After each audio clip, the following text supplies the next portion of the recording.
भला तो सब भला। रोली की शादी उसके माँ बाप एक आलसी लड़के से करा देते हैं। चलो, रोली की शादी हुई और हमने गंगा नहाई। और क्या, बेटियां तो होती ही हैं बोझ। हाँ, पर अब क्या चिंता, उतार तो दिया बोझ तुमने, अब वो लोग समझे। ससुराल में रोली का पति कहता है, देखो, मैं कोई काम नहीं करता, ये बात तुम्हारे मम्मी पापा को बता दी थी मैंने। अब जो किराया आता है दुकान का, उसी से घर का गुजारा करना है। कभी भूल से भी कोशिश ना करना किसी चीज की डिमांड की। क्या मम्मी पापा को पता था कि आप कोई काम नहीं करते? और क्या, बड़ा अच्छे से पता था। उन लोगों को तो तुम बोझ लगती थी, बोल रहे थे कि बस शादी कर लो और कोई मतलब नहीं है। रोली को यह सुनकर बहुत गुस्सा आता है, लेकिन करती भी तो क्या, क्योंकि वो जानती थी कि उसके माता पिता ऐसे ही हैं।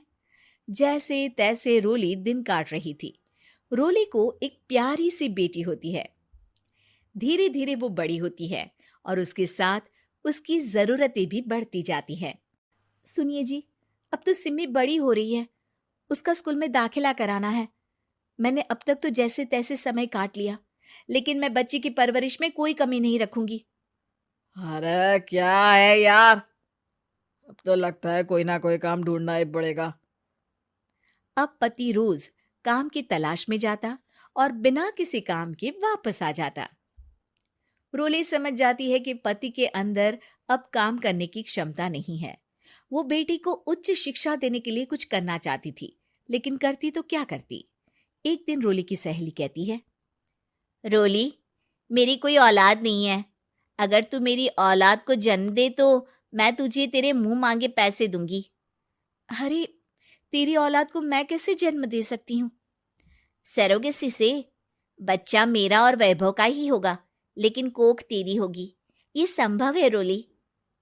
रोली कुछ सोचकर कहती है, मुझे मंजूर है, लेकिन मैं इसका 2 लाख रुपया लूंगी।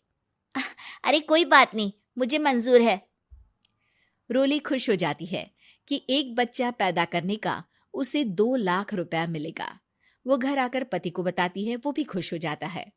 अब क्या था, डॉक्टर के पास जाकर सहेली का बच्चा रोली की कोख में पलने लगता है। मुझे 20,000 चाहिए मेरे बेटी के एडमिशन के लिए। हाँ हाँ ठीक है, मैं उसके एडमिशन से लेकर सारे खर्चे उसके अकाउंट में डाल रही हूँ। रोली की बेटी का एडमिशन हो जाता है। रोली को लगता है कि वो अब सब कुछ ठीक कर देगी। दिन और महीने आगे बढ़ते हैं। अब एक दिन, एक बात कहूं जी, काश इस बच्चे को मैं रख पाती। मैं अब इससे काफी जुड़ गई हूँ। अरे यार, पता नहीं किसका बच्चा है, अपने पास है ना अपनी मुन्नी। हाँ, लेकिन अब मैं भी इस बच्चे से जुड़ाव फील करने लगी हूँ। लेकिन मैं ये जानती हूँ कि ये मेरा बच्चा नहीं है। दोनों की जिंदगी ठीक चल रही थी, लेकिन कहते ना कि सुख का पल ज्यादा लंबा नहीं होता। एक दिन रोली की सहेली का फोन आता है। रोली, मुझे अब ये बच्चा नहीं चाहिए, मैं अपने पति को छोड़ रही हूँ। अरे लेकिन मुझे पैसों की जरूरत है, बच्चा तुम्हारा है, मैं क्या करूंगी? सहेली बिना कुछ बोले फोन काट देती है, फोन स्विच ऑफ कर देती है। लेकिन रोली के जीवन का तूफान यहीं नहीं रुकता। रोली, मैं इतना भार नहीं उठा सकता। आज पढ़ाई का पैसा मांग रही हो, कल को शादी, कॉलेज और पता नहीं क्या क्या। मैं तुम्हें छोड़ रहा हूँ, अपनी बच्ची उठाओ और निकलो इस घर से। अरे पर मैं कर तो रही हूं ना बच्चे के लिए काम, आप आराम से रहिए ना। क्या काम कर रही हो, देख रहा हूं मैं। ये छोटा शहर है, यहाँ लोगों को बात बनाते वक्त नहीं लगता। तो मैं क्या करूं? ज्यादा पढ़ी लिखी नहीं हूं, कैसे घर के खर्चे चलाऊं? और आप तो काम करना ही नहीं चाहते। हाँ, ना चाहता हूं और ना ही करूंगा। रोली को पति की बात पर काफी गुस्सा आ जाता है। ठीक है, अगर मेरे जीवन में संघर्ष ही लिखा है तो वही सही। इस वक्त पति होने के नाते आपको मेरा साथ देना चाहिए था, लेकिन नहीं, आपने तो इस हाल में मुझे घर से बाहर निकालने की बात कह डाली। देखो, ये सारी फालतू की बातों के लिए वक्त नहीं है मेरे पास। रोली, जिसकी कोख में किसी और का बच्चा था और साथ छोटी सी बेटी, पति का घर छोड़कर रास्ते पर आ जाती है। रोली के पास मायके के सिवा दूसरा कोई रास्ता नहीं होता। अरे रोली कैसी है? कितने दिनों के लिए आई है? हमेशा के लिए माँ। वो माँ को सारी बात बता देती है। ओए लड़की, इतनी हिम्मत का काम कर लिया। अरे ना ना, यहाँ कोई जगह नहीं है। तुम तो अपना बोरिया बिस्तर उठाओ और निकलो यहाँ से। रोली के पास अब मायके का रास्ता भी नहीं बचता। वो चुपचाप बच्ची को लेकर जा रही थी कि उसे दर्द होता है और वो डॉक्टर के पास चली जाती है और फिर वहां वो एक प्यारे से बेटे को जन्म देती है। कितना प्यारा है, कितने अभागे हैं इसके माँ बाप जो इसके पैदा होने पर भी नहीं है। तभी वहां डॉक्टर आ जाती है। रोली, बच्चे के पिता तुमसे मिलना चाहते हैं। आपका बहुत बहुत शुक्रिया। मैं इस बच्चे को पालूंगा, भले ही इसकी माँ ने इसे छोड़ दिया हो, पर मैं अपनी जिम्मेदारी निभाऊंगा।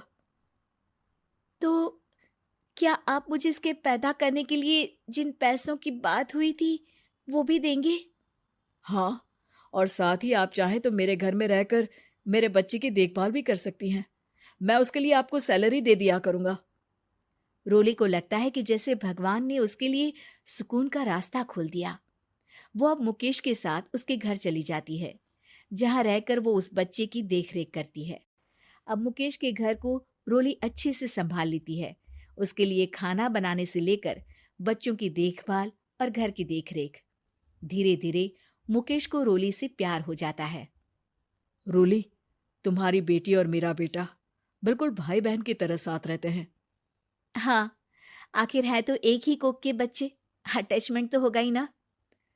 रोली, तुमने घर और मुझे दोनों को संभाल लिया। ये तो मेरा काम है। आपने भी तो मुझे छत दी जिससे मैं अपनी बेटी की पढ़ाई और भविष्य के लिए पैसे जोड़ सकूं। अब रोली, क्या तुम मुझसे शादी करोगी?